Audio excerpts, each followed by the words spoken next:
Good morning and welcome back to Equity TV. I'm Francis Mayer, and Equity TV is a product of Bakersfield College, and it's a tool that we use to reach out to families, students, and other concerned folks who want to know how to improve their lives for low cost and in an interesting place, and that's Bakersfield College in a nutshell. We're talking about the role parents play, and this gentleman knows a little bit about it. What is your name, sir? My name is Jose Morales. I'm the Yes. all right, the rest of it. Yeah. Director of Migrant Education with the Office of Christine Lazardi Frazier, Kern County Superintendent of Schools.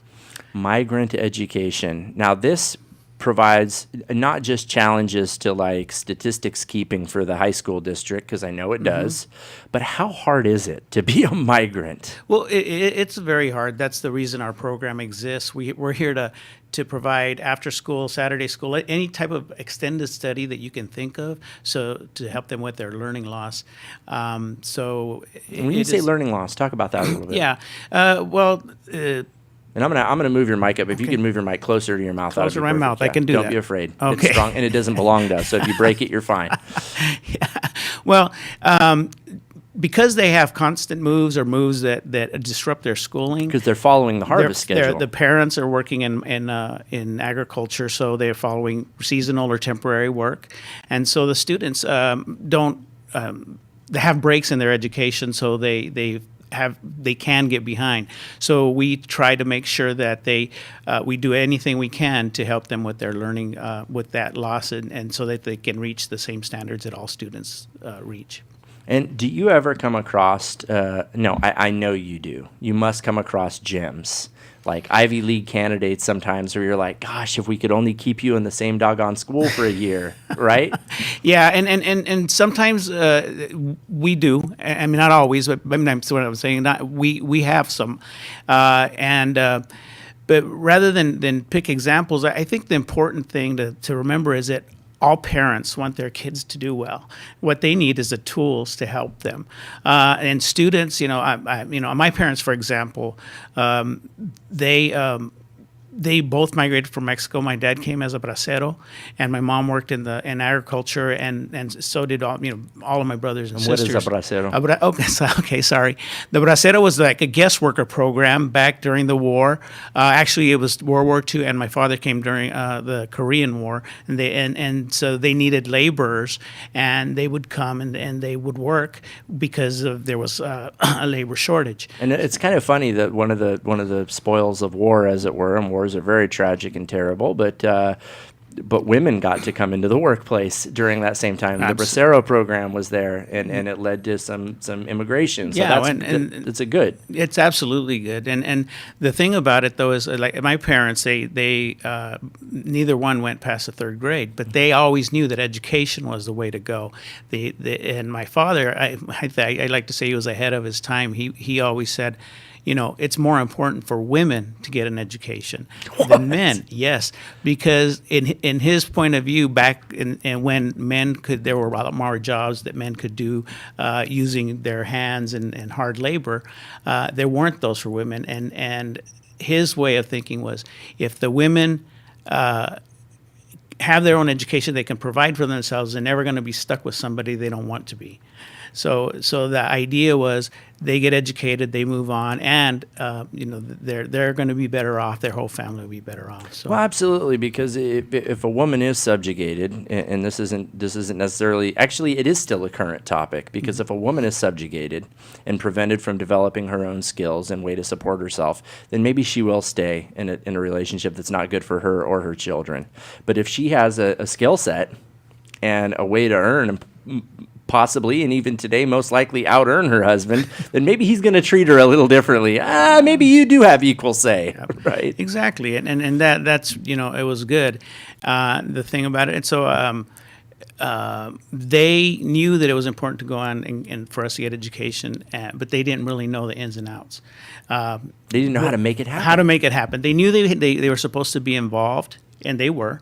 Any types of fundraisers and things of that nature, they would help out. But they didn't know all the steps we had to take, the financial aid, the applications, and all those things. And the beauty of my job is that we are able to do that with families. And what I've said is that I've never met a parent that doesn't want their child to do better than they are, or at least as good. I mean, if you're already doing well, you want your child to do as good as you do, or better.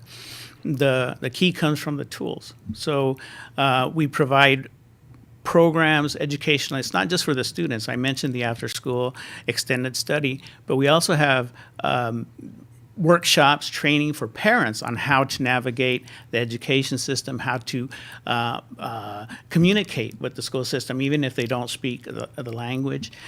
So it's really important. I like to say we do really great work, helping families, helping them understand what it takes, helping families feel more comfortable letting their children go to week-long programs at a university, or a couple weeks to Washington, or a week to Washington D.C., or a couple of weeks to other camps where they're learning leadership skills, and they get help in filling out applications for college and understanding what are the steps that need to be taken. So we work with parents and with students in those areas. Because sometimes it's not the lack of will or the lack of understanding about how important it is to take the step. It's just the simple logistics. Mm-hmm. Where do you go next? Right. You know, and if you take into account, a lot of it is online. So not everybody has access to online. So some of it is just sitting down with them, bringing them to a computer, or bringing a computer to them with a mobile internet connection, and saying, this is how it's done. This is where you apply it. And it's not that they don't want to. It's that they don't know how or what steps to take, and that's where we help out. And what is the first step to getting that help from you?